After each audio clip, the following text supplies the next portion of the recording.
तो सबसे पहले खबर जौनपुर से है, जहां पर जमीनी विवाद में दो पक्षों में जमकर मारपीट हुई है। मारपीट में दोनों पक्षों से 6 लोग गंभीर रूप से घायल हो गए। इस मारपीट का वीडियो आप देख सकते हैं, किस तरह से खेतों में आपस में भिड़ गए ये लोग। वीडियो में लोग एक दूसरे पर लाठियां बरसाते दिखाई दे रहे हैं। पुलिस अब मामले की छानबीन में जुट गई है। मामला बदलापुर थाने के उत्पुर गोहलवा गांव का बताया जा रहा है, जहां पर इस तरह से आपस में ही लोग भिड़ गए और फिर जबरदस्त तरीके से लाठी डंडी चली। इसमें महिलाएं भी शामिल दिखाई दे रही हैं। बातचीत करने के लिए मनोज सिंह संवाददाता हमारे साथ जुड़ गए हैं। मनोज, क्या वजह रही कि इस तरह से आपस में भिड़ गए ये लोग? देखिए नीलू, बदलापुर में कानून व्यवस्था का हाल है वो पूरी तरह से इंस्पेक्टर जो है बदलापुर वो नाकाम चल रहे हैं। लगातार जौनपुर पुलिस अधीक्षक अशोक कुमार पुलिस थाने के अधिकारियों को कसते रहते हैं कि लॉ एंड ऑर्डर की कोई समस्या ना हो। जिस तरीके से तस्वीर लाइव मारपिटाई का ये सोशल मीडिया पर वायरल हुआ है, इस परिजन का कहना है कि लगातार हम लोग पुलिस से शिकायत भी कर रहे थे और ये मामला पुराना था। जमीन की मेन वजह जो विवाद है, पेड़ काटने की विवाद दो परिवारों में लगातार चलता चला रहा था। पुलिस को प्राइमरी सूचना विवाद होने से पहले भी दी गई थी, लेकिन पुलिस जो है समय रहते उसको नोटिस नहीं की थी, उसको संभाला नहीं था, उसको देखा नहीं था। लिहाजा ये पूरी संघर्ष, यानी मनोज ये पुरानी रंजिश थी कोई, जिसकी वजह से इस तरह से आपस में भिड़े लोग? जिस तरीके से परिजनों ने बताया है कि ये पुरानी रंजिश थी और जमीन विवाद को लेकर पेड़ काटने को लेके जो है दो पक्ष भिड़े, जिसमें से महिला समेत 7 लोग जो है घायल हुए हैं, जिन्हें प्राथमिक चिकित्सालय के लिए पास के बदलापुर सीएचसी अस्पताल पर भर्ती कराया गया। वहां से लोग घायल अवस्था में ही पुलिस थाने में पहुंचकर अपनी शिकायत दर्ज की है। पुलिस अभी जो है वायरल वीडियो के आधार पर कार्रवाई करने की बात जो है वो बता रही है, लेकिन कैमरे से भी बताने में कुछ भी दूर भाग रही है पुलिस। तो क्या ये पहले भी इस बात का जिक्र हुआ था पुलिस के सामने? ये लोग कहने पहुंचे थे कि हो सकता है कि इस तरह से ये रंजिश आगे खून खराबे में तब्दील हो जाए या मारपीट में तब्दील हो जाए, किसी पक्ष की तरफ से पुलिस में इस बात को लेकर शिकायत की गई थी क्या? देखिए, जैसा परिजन बता रहे हैं कि लगातार पुलिस, स्थानीय बदलापुर प्रशासन, तहसील प्रशासन और पुलिस से इन्होंने शिकायत कर रखा था। उसके बाद पुलिस जो है वहां पर समय रहते सुनवाई नहीं किया, ऐसा परिजनों का कहना था। तो परिजन अगर माने मिलूं तो जिस तरीके से अगर ये वायरल वीडियो हो रहा है उसमें खून संघर्ष हो सकता था, हत्याएं भी हो सकती थी। जिस तरीके से लोग लाठी से दूसरे पर टूट पड़ रहे हैं, यानी कि तो पुलिस को इस बात की भनक थी, लेकिन समय रहते पुलिस ने इस मामले को नहीं सुलझाया और मामला बढ़कर मारपीट तक जा पहुंचा है। अब पुलिस कार्रवाई की बात कर रही है। बहुत बहुत शुक्रिया आपका मनोज, हमारे साथ जुड़ने के लिए।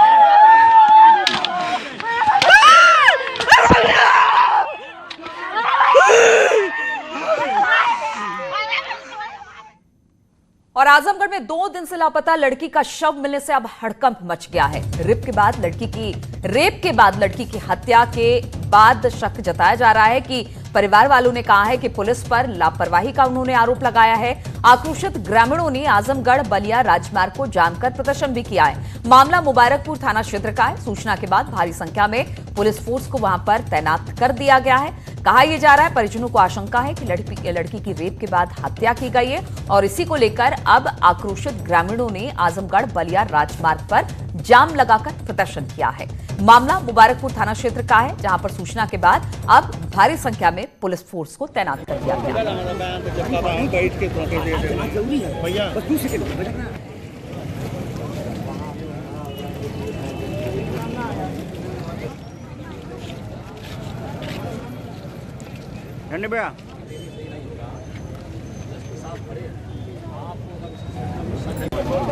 तो तस्वीरें हम आपको दिखा रहे हैं। आजमगढ़ में 2 दिन से ये लड़की लापता थी, अब उसका शव मिला है। शव मिलने के बाद इलाके में हड़कंप है। लड़की की रेप के बाद हत्या की गई है, इस तरह का परिजन आशंका जाहिर कर रहे हैं और परिवार वालों ने पुलिस पर लापरवाही का आरोप भी लगाया है और इसी वजह से आक्रोशित ग्रामीणों ने आजमगढ़ बलिया राजमार्ग को जाम भी कर दिया है, वहां पर प्रदर्शन कर रहे हैं। ग्रामीणों के इसी आक्रोश को देखते हुए मुबारकपुर थाना क्षेत्र को सूचना देकर वहां पर पुलिस बल को बुला लिया गया। अभिषेक हमारे साथ जुड़ रहे हैं।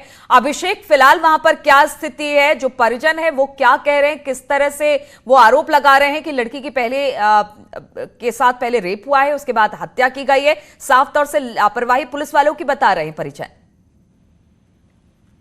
जी नीलू, निश्चित तौर पे आपको बता दें, आजमगढ़ जिले का मुबारकपुर थाना क्षेत्र है, जहां पर 2 दिन पहले एक किशोरी जो 16 वर्षीय है वो लापता हो जाती है, जिसके बाद परिजन थाने में रिपोर्ट दर्ज कराते हैं और कल जो है पुलिस गुमशुदगी दर्ज करती है और लगातार लापरवाही बरतती रहती है। हालांकि जिसके ऊपर परिजनों का शक था वो पुलिस को सूचना देते हैं, पुलिस उनको हिरासत में लेती है लेकिन कोई कार्रवाई नहीं करती है। तभी आज अचानक पता चलता है कि गाँव के बगल में एक तालाब है जहाँ पर उस किशोरी का जो है शव बरामद कर लिया जाता है, जिसके बाद ग्रामीण आक्रोशित हो जाते हैं और पुलिस पर लापरवाही का और शिथिलता का आरोप लगाते हुए रोड को जाम कर देते हैं। इसके बाद वहां पर भारी संख्या में दलबल के साथ एसपी सिटी मौके पर पहुंचते हैं, किसी तरीके से समझा बुझा कर तो फिलहाल जो है वहां पर जाम को समाप्त करवा दिया गया, लेकिन परिजनों का सख्त एकदम कहना है कि वहां पर किशोरी के साथ जो है पहले रेप किया गया है, उसके बाद उसकी हत्या करके शव को फेंक दिया गया है। फिलहाल पुलिस इस पूरे मामले में जांच कर रही है और हर बिंदुओं को अपने संज्ञान में लेकर के कार्रवाई करने का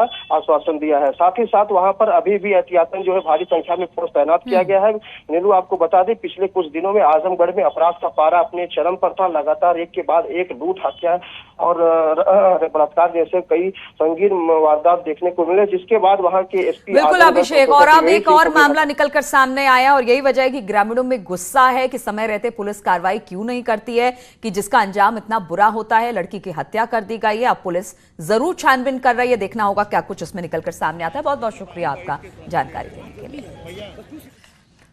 और पीलीभीत में बच्चों के विवाद ने खूनी संघर्ष का रूप ले लिया। दोनों पक्षों में लाठी डंडों के साथ जमकर धारदार हथियार भी चले। इस खूनी संघर्ष में दोनों पक्षों के 10 लोग घायल हो गए। पुलिस ने सभी घायलों को उपचार के लिए पूरनपुर सीएचसी में भर्ती करा दिया गया है। वहीं दोनों पक्षों की तहरीर पर मुकदमा भी दर्ज कर पुलिस अब मामले की आगे छानबीन में जुट गई है।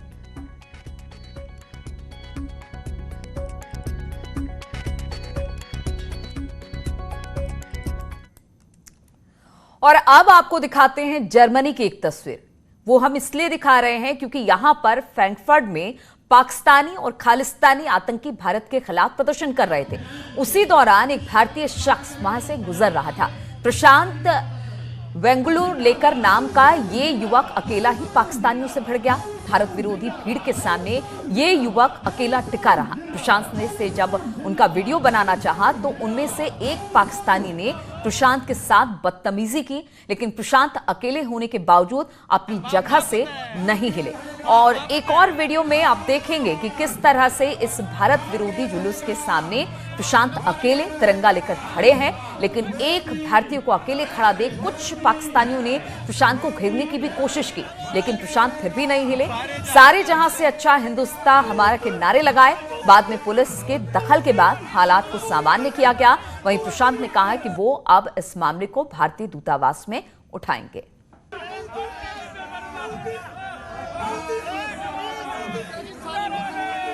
तस्वीरें में आप देख सकते हैं पाकिस्तानियों का ये प्रदर्शन चल रहा था।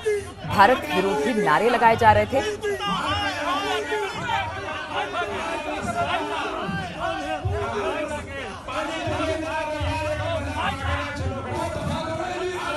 और इतने सारे पाकिस्तानियों के साथ अकेला हिंदुस्तानी एक भिड़ गया। प्रशांत ने लगातार इसका विरोध किया। प्रशांत का कहना था कि आप इस तरह के नारे नहीं लगाएंगे। इस पर जो वहां पर प्रदर्शनकारी पाकिस्तानी थे उन्होंने प्रशांत को घेरने की कोशिश भी की, अपशब्द भी कहे।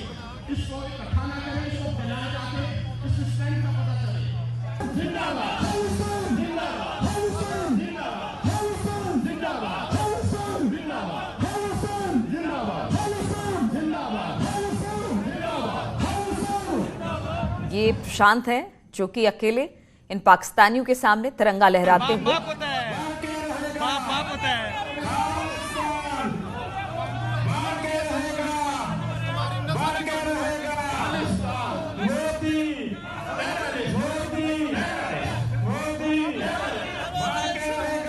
सारे जहां से अच्छा।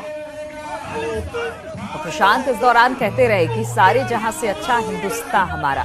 इतने सारे पाकिस्तानियों के आके डटे रहे प्रशांत और उन्होंने कहा कि सारे जहां से अच्छा हिंदुस्तान हमारा। और किस तरह से हूटिंग करते हुए पाकिस्तानी दिखाई दिए प्रशांत को लेकर। तमाम लोग वहां पर पहुंच गए जो भी प्रदर्शनकारी पाकिस्तानी थे और प्रशांत को पीछे करने की कोशिश करने लगे।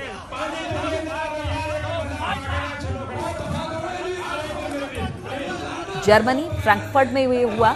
यहां पर पाकिस्तानी प्रदर्शनकारी प्रदर्शन करने निकले थे सड़क पर और वहां पर प्रशांत मौजूद थे अकेले तिरंगा लेकर, जिन्होंने इस प्रदर्शन का विरोध किया।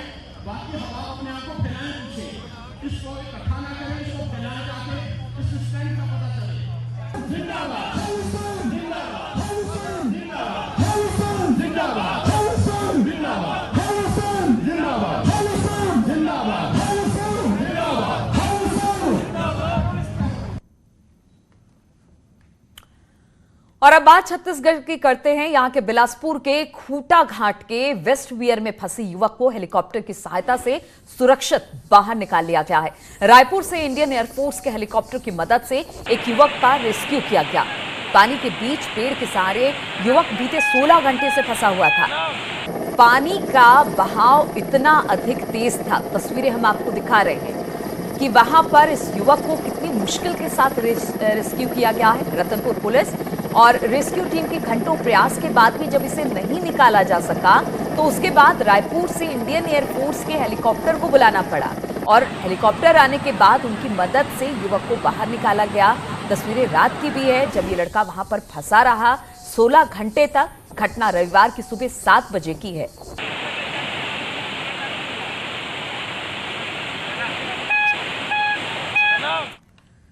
और सहारनपुर में अपराधियों के खिलाफ चलाए जा रहे धरपकड़ अभियान के तहत रोजाना शहर में चेकिंग अभियान चलाया जा रहा है और इस दौरान रामनगर चौकी पुलिस की बदमाशों के साथ मुठभेड़ भी हो गई, जिसमें 25,000 का इनामी बदमाश गोली लगने से घायल हो गया, जबकि दूसरा बदमाश अंधेरे का फायदा उठाकर भागने में कामयाब रहा। चेकिंग के दौरान बिना बम्पर की नंबर की पल्सर बाइक पर 2 युवक आते दिखाई दिए। पुलिस ने रुकने का इशारा किया तो युवकों ने पुलिस पार्टी पर ही फायरिंग शुरू कर दी। पुलिस ने जवाबी फायरिंग करते हुए दोनों बदमाशों का पीछा किया, जिसमें एक बदमाश को गोली लगी। उसे इलाज के लिए जिला अस्पताल में भर्ती करा दिया गया है। ये थाना देहात कोतवाली के टॉप 10 अपराधियों में से एक है। फरार बदमाश की तलाश में अब पुलिस कॉम्बिंग कर रही है। बिना नंबर की संदिग्ध प्रतीत हुई, पुलिस ने रोका, लेकिन उन्होंने पुलिस के ऊपर जो है फायरिंग करी है। पुलिस ने पीछा किया उनका और बार बार पुलिस के ऊपर जो फायरिंग करते रहे तो पुलिस के द्वारा जो है आत्मरक्षार्थ जवाबी फायरिंग करी गई। एक बदमाश मौके का फायदा उठा करके भाग गया, जिसकी कॉम्बिंग की जा रही थी, और दूसरा बदमाश जो है जिसको देखा गया तो उसके पैर में चोट लगी है। और मथुरा में बेखौफ युवकों ने बियर उधार नहीं देने पर दुकान के सेल्समैन को ही गोली मार दी, जिसमें वो गंभीर रूप से घायल हो गया।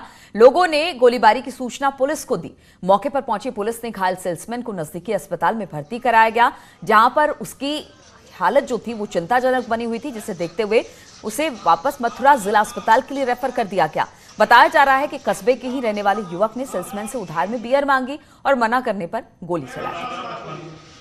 मरीज के दाहिने हाथ में काफी गंभीर चोट थी, काफी सीवियर ब्लीडिंग हो रही थी। राइट आर्म फ्रैक्चर दिख रहा था, बोन जो है उसके लग रहे थे जैसे कि जो 2 टुकड़ों में टूट गए हैं। जब मैंने मरीज से पूछा तो मरीज ने बताया कि उसे किसी संदिग्ध व्यक्ति ने गोली मार दी जी, और उसके हाथ से काफी ज्यादा ब्लीडिंग हो रही थी। बात करने की स्थिति में उतनी ज्यादा वो था नहीं। और मैनपुरी में एक युवक की हत्या कर दी गई। आशंका है कि रुपए के लेन देन के विवाद में उसकी हत्या की गई। परिजनों के मुताबिक युवक ने रेलवे में नौकरी लगवाने के लिए एक दलाल को 6 लाख रुपए दिए थे। नौकरी नहीं लगने के बाद वो पिछले 1 साल से अपने रुपए वापस मांग रहा था। परिजन हत्या की आशंका व्यक्त कर रहे हैं। पोस्टमार्टम में भी सिर के पिछले हिस्से में गहरी चोट की बात सामने आई है, जिसके बाद अब पुलिस भी इसे हत्या मानकर जांच में जुट गई है। पड़ोस के गांव में ये इनकी साइकिल मिली और फिर थोड़ा घर पे शंका हुई कि ये कहाँ चले गए। फ़ोन ऑन किया, फ़ोन स्विच ऑफ गया। फिर इनको ढूंढा गया, ये नहीं मिले। 14 को पूरी रात ढूंढा गया, 15 को पूरे दिन ढूंढा गया, फिर 15 को ये शाम को एक खेत में, मक्का के खेत में मिले। और इनकी डेड बॉडी को देख के ऐसा लग रहा था कि काफ़ी मारपीट हुई है उनके साथ। और बाराबंकी ब्लाइंड मर्डर में बड़ा खुलासा हुआ है। पत्नी की हत्या के आरोप में पति को गिरफ्तार किया गया है। पत्नी के शव के 6 टुकड़े किए गए थे।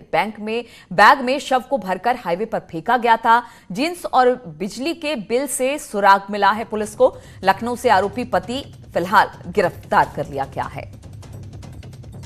तो बाराबंकी की ये घटना है जहां पर ब्लाइंड मर्डर में बड़ा खुलासा हुआ है। पत्नी की हत्या का आरोप अब पति पर ही है। उसे गिरफ्तार कर लिया गया है पुलिस की तरफ से। पत्नी के शव के 6 टुकड़े किए थे और बैग में भरकर हाईवे पर इस शव को फेंक दिया गया था। जींस और बिजली के बिल का सुराग पुलिस को मिला और उसी के तहत इस पूरे मामले को क्रैक किया गया है। फिलहाल लखनऊ से आरोपी पति को गिरफ्तार पुलिस ने कर लिया है।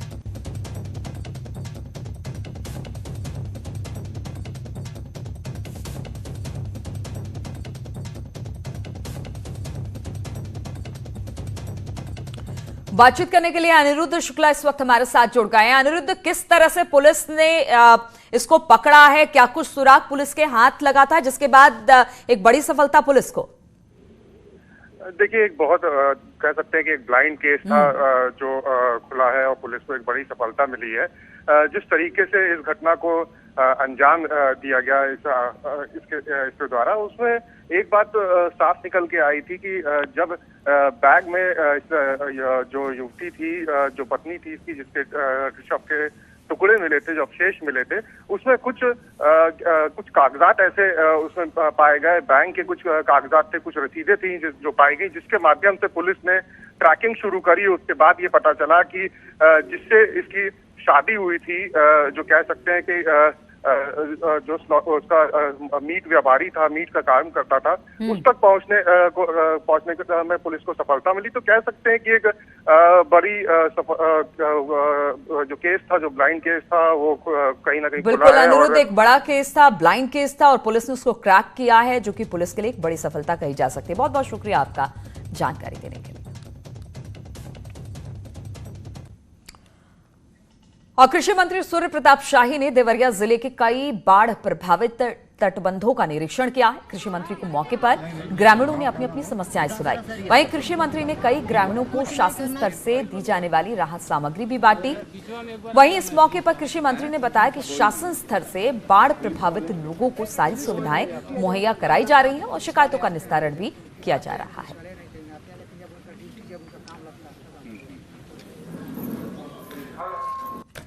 क्योंकि नदी के बहुत करीब हैं तो स्वाभाविक रूप से समस्याएं हैं, लेकिन उसके समाधान करने की दृष्टि से सरकार ने प्रयास किए हैं। लोगों का स्वास्थ्य परीक्षण कराया गया है, उनके जानवरों के लिए भी यदि बीमारियां हैं तो उनके दवा का इंतजाम कराई गई है। साथ साथ में प्रत्येक प्रभावित परिवार को 5-5 लीटर निःशुल्क मिट्टी का तेल का वितरण किया जाएगा। इसके लिए 5000 लीटर तेल यहाँ गाँव के भीतर आ गया है, जिसका वितरण आज से कल और परसों के बीच में सभी प्रभावित परिवारों को कर दिया जाएगा। निःशुल्क मिट्टी के तेल का वितरण किया जाएगा। जो बाढ़ से अत्यंत प्रभावित लोग हैं, जिनके पास भोजन की व्यवस्था नहीं है, ऐसे सारे लोगों के लिए किट की व्यवस्था की जा रही है। घाघरा नदी ने अपना रौद्र रूप दिखाना शुरू कर दिया है। मैं इस वक्त हूँ परसिया देवार गांव के आसपास इलाके में। यह गांव चारों तरफ से पानी से तकरीबन डूब चुका है। अभी जिला प्रशासन ने एक राहत कैंप लगाया था। आपको मैं सबसे पहले दिखाना चाहता हूँ, ये नदी का पूरा रौद्र रूप देखिए, जहाँ पे ये गन्ने की फसल है पूरी तरह से जलमग्न हो चुकी है। हालांकि यहाँ पे एनडीआरएफ और एसडीआरएफ की टीम भी मौजूद है और नाव की व्यवस्था भी की गई है। तकरीबन 2 किलोमीटर नदी में सफ़र करके मैं इस गांव में पहुंचा था, जहां पे जिला प्रशासन ने एक राहत कैंप लगाया था और लोगों को राहत किट भी दिया। देवरिया से न्यूज़ 18 के लिए उमाशंकर भट्ट। और खबर जनपद बहराइच, जहां पर नेपाली पानी घाघरा नदी में आने से घाघरा नदी उफान पर है, जिसकी वजह से बहराइच की 4 तहसील मोतीपुर, नानपारा, महसी, कैसरगंज के 70 गांव पानी में डूब चुके हैं और किसानों की हजारों बीघा जमीन जलमग्न हो चुकी है। ग्रामीणों के घर में 4-4 फीट तक पानी भर चुका है। जलमग्न हुए गांव में लोग अब नाव का सहारा लेकर बाजार जा रहे हैं, अपना सामान लेकर आ रहे हैं, किसी तरह से जीवन यापन कर रहे हैं। लोगों का कहना है कि गांव में 20 दिन से पानी भरा है, लेकिन प्रशासन की तरफ से कोई सहायता नहीं मिल पा रही है। आपको बता दें कि बहराइच में बाढ़ की विभीषिका से लोग परेशान हैं। खासकर महसी तहसील के पचदेवरी, सिलौटा, टिकुरी, कायमपुर, तारापुर के जो गांव हैं वो सबसे ज्यादा बाढ़ से प्रभावित हैं और किसी तरह से अपना जीवन यापन कर रहे हैं। इस वक्त हम बहराइच की महसी तहसील में खड़े हुए हैं आप देख सकते हैं कि मैसी तहसील में किस तरीके से घाघरा अपना विकराल रूप दिखा रही है। पूरे गांव में लगभग मैसी तहसील के 65 गांव हैं, उसमें पूरे गांव में जलमग्न है और सभी घरों में लगभग पानी भरा हुआ है। जिला प्रशासन बार बार दावे करता है कि हम राहत सामग्री पहुंचा रहे हैं, मगर लेकिन उसके बावजूद भी लोगों का कहना है कि किसी प्रकार की कोई सहायता नहीं मिल पा रही है और लोग कई दिनों से भूखे भी हैं गाँव में। अखिलेश कुमार, न्यूज़ 18 बहराइच। और स्मार्ट सिटी मुरादाबाद नगर निगम के वार्ड 12 में रहने वाले लोगों को पिछले 6 महीने से अपने घरों के बाहर जमा गंदे पानी जो नालियों से निकलकर भरा हुआ है वहां से गुजरना पड़ रहा है। कॉलोनी के लोग नगर निगम के अधिकारियों से शिकायत कर करके थक चुके हैं, लेकिन आज तक कोई सुनवाई इस पर नहीं हुई। समाजवादी पार्टी के 2 पार्षदों के रवैये के चलते परेशानी और बढ़ गई है। दरअसल दोनों ही पार्षद इस सड़क को एक दूसरे के इलाके का बताकर अपने कोटे से नालियों और सड़क का निर्माण कराने से बच रहे हैं। जितना भी नया विकास है, नया डेवलपमेंट है, वो शहर के पेरीफेरी पर या आउटस्कर्ट्स पर होता जा रहा है और वहाँ जो नई कॉलोनीज बस रही हैं या जो नई आबादियाँ विकसित हो रही हैं, उन्होंने स्वाभाविक रूप से अपने घरों को उठा करके बनाया हुआ है, जिससे अंदर का पानी बाहर निकलने में और भी कठिनाई होगी। इस साथ ही जो नई कॉलोनीज़ का ड्रेनेज है उसका डिस्चार्ज भी हमारे पुराने शहर की तरफ ही, हमारे पुराने शहर के ड्रेनेज सिस्टम पे आता है। तो इस कारण से शहर के अंदर जल भराव की स्थितियां उत्पन्न हो जाती हैं। स्मार्ट सिटी की एक सड़क पर जब मैं कवरेज करने आया तो यहाँ पर हालात बहुत ख़राब हैं। इस सड़क पर जब चलने के लिए जगह नहीं तो मजबूरी में मुझे यहाँ के एक व्यक्ति की साइकिल लेनी पड़ी। आप देख सकते हैं पिछले 6 महीने से यहाँ के लोग इसी तरह इस गंदे पानी से होकर गुजर रहे हैं। नाली का बदबूदार पानी यहाँ भरा हुआ है, लोग परेशान हैं।